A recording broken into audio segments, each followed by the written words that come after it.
How powerful is Vermithor compared to Vhagar in House of the Dragon? Dragons are the ultimate symbols of power in Westeros, and few creatures strike fear like the massive dragons of House Targaryen.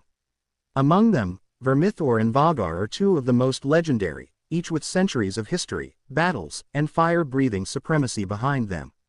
But fans often ask, just how powerful is Vermithor compared to Vhagar? Today, we're diving deep into the lore, the battles, and the sheer force of these two iconic dragons to understand what makes each of them so formidable, and why comparing them is more complex than it seems. Let's start with Vhagar, a dragon that has captured the imaginations of fans for generations. Vhagar is one of the three dragons that played a pivotal role in Aegon the Conqueror's invasion of Westeros. By the time of the Dance of the Dragons, she is over 150 years old, making her one of the oldest dragons in recorded Targaryen history. Her longevity has given her unmatched experience in combat. Vhagar has been through countless battles, witnessed the rise and fall of Targaryens, and survived duels with other dragons, earning a reputation for ferocity and resilience. Vhagar's size is also staggering. While she may not be as long as Vermithor, she is heavily muscled and immensely powerful. Her wings are vast, allowing her to generate terrifying bursts of speed despite her age. Her fire is potent, capable of melting steel and laying waste to armies from the skies. But perhaps her most dangerous attribute is her combat experience. Vhagar is not just a beast of destruction, she is a seasoned warrior. Every movement, every strike, and every burst of flame is informed by decades of survival, making her a tactical threat as much as a physical one. Now, let's look at Vermithor, often referred to as the Bronze Fury, for his distinctive bronze scales and unmatched temper. Vermithor is younger than Vhagar during the Dance of the Dragons, but in many ways, he represents raw, almost uncontrollable power. He is physically larger than Vhagar in terms of length and overall mass, which gives him incredible strength in flight and combat. When Vermithor lands a strike with his jaws or claws, the impact can be devastating, capable of leveling enemy fortifications or dragons alike. In addition to sheer size, Vermithor has a unique temperament. Unlike Vhagar, who combines experience with controlled ferocity, Vermithor is often described as volatile, aggressive, and near impossible to tame completely.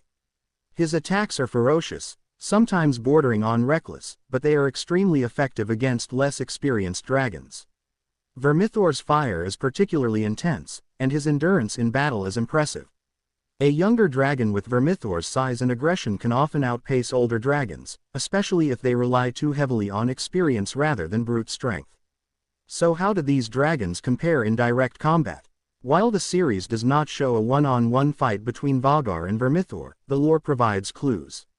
Vhagar's experience and tactical mind make her a master of aerial duels. She can anticipate maneuvers, exploit weaknesses, and conserve energy for long fights, something Vermithor, with his raw aggression, might not always do. However, Vermithor's sheer size, strength, and firepower give him the advantage in overwhelming force. Against a dragon who relies purely on experience, Vermithor's raw offensive capability could tip the scales in his favor if he lands the first decisive strike. It's important to remember the human element in these dragons' power. A dragon's strength is magnified or limited by their rider. Vhagar's rider, Aemon Targaryen, is experienced, disciplined, and strategic, leveraging Vhagar's centuries of combat knowledge. Vermithor, often ridden by King Aegon II or other Targaryens during key conflicts, relies on a combination of the rider's skill and the dragon's natural aggression. A strategic rider can make Vhagar's age an asset, turning experience into a tactical advantage, while Vermithor's raw power can overwhelm even skilled opponents if unleashed correctly. Another aspect to consider is endurance and stamina. Vhagar, despite her age, has incredible stamina. She can sustain prolonged flights, battle multiple dragons in succession, and survive against fierce fire attacks. Vermithor, though incredibly strong, is younger and may expend more energy during sustained combat. His raw power demands more effort, and in a prolonged fight of attrition, Vhagar's experience and efficiency might allow her to outlast him, striking with calculated precision while Vermithor expends energy on overwhelming attacks. Let's also consider the historical battles of the Dance of the Dragons. Both Vhagar and Vermithor played crucial roles in aerial warfare, engaging in duels that reshaped the war. Vhagar's confrontations, such as her battle with Caraxes and other dragons, showcased her resilience, tactical foresight, and ability to take multiple opponents at once. Vermithor, on the other hand, often demonstrated dominance through intimidation and sheer destructive power, crushing enemies with brute force and terrifying smaller dragons. In practical terms, Vermithor might dominate an unseasoned opponent, while Vhagar thrives against strategic, experienced adversaries. Another key difference is psychological impact. Vhagar's legacy is legendary, older, tested, and feared across generations. Her reputation alone can intimidate opponents, sometimes giving her the edge before a battle even begins. Vermithor's presence is terrifying in a more immediate, visceral sense, a dragon so massive and aggressive that facing him in the skies is a terrifying, overwhelming experience. One is a symbol of fear honed over centuries, the other is an unstoppable force of nature, terrifying in raw, present power. In terms of firepower, both dragons are deadly, but the style differs. Vhagar's fire is controlled and tactical, capable of precise strikes that take out specific targets, including other dragons. Vermithor's fire is overwhelming, broad, and intense, a weapon of maximum destruction rather than precision. Against armies or fortifications, Vermithor might be superior. Against dragons with agility and experience, Vhagar's technique could give her the advantage. Ultimately, the question of who is more powerful depends on the context. In raw strength and destructive capability, Vermithor likely surpasses Vhagar. His size, aggression, and intensity make him nearly unstoppable in short bursts. In terms of experience, strategy, and longevity, Vhagar holds the advantage. Her ability to anticipate attacks, exploit weaknesses, and sustain combat over long periods makes her incredibly formidable.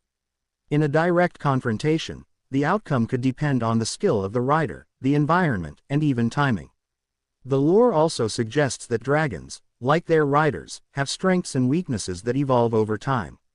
Vhagar's age gives her wisdom and experience but may reduce her reflexes slightly. Vermithor's youth gives him raw power but may make him overconfident or reckless. In a chaotic, high-stakes battle, both qualities can become strengths or liabilities, demonstrating that in Westeros, no power is absolute, only relative to circumstances and strategy. In conclusion, Vhagar and Vermithor are two of the most iconic dragons in Westerosi history, each terrifying in their own right. Vhagar is the master of experience, strategy, and endurance, a dragon whose centuries of combat knowledge make her a tactical nightmare for opponents. Vermithor is the embodiment of raw, unstoppable force, a dragon whose size, aggression, and firepower can overwhelm almost anything in his path. Comparing them is less about absolute power and more about context, the rider, the battlefield, and the stakes of the fight. Fans of House of the Dragon are fortunate to witness these incredible creatures in action, as their duels and battles are not just spectacles of fire and wings, but lessons in strategy, survival, and the complexities of dragon combat. Whether you favor Vhagar's legendary wisdom or Vermithor's raw ferocity, one thing is clear: dragons define the power of the Targaryens, and both of these beasts stand as ultimate symbols of the fearsome legacy of House Targaryen. In the end, comparing Vhagar to Vermithor reminds us why dragons are not just monsters in Westeros, they are forces of nature, symbols of legacy, and living weapons that shape history itself. And in the dance of the dragons, every roar, every burst of fire, and every aerial maneuver carries consequences not just for the riders, but for the fate of the Seven Kingdoms.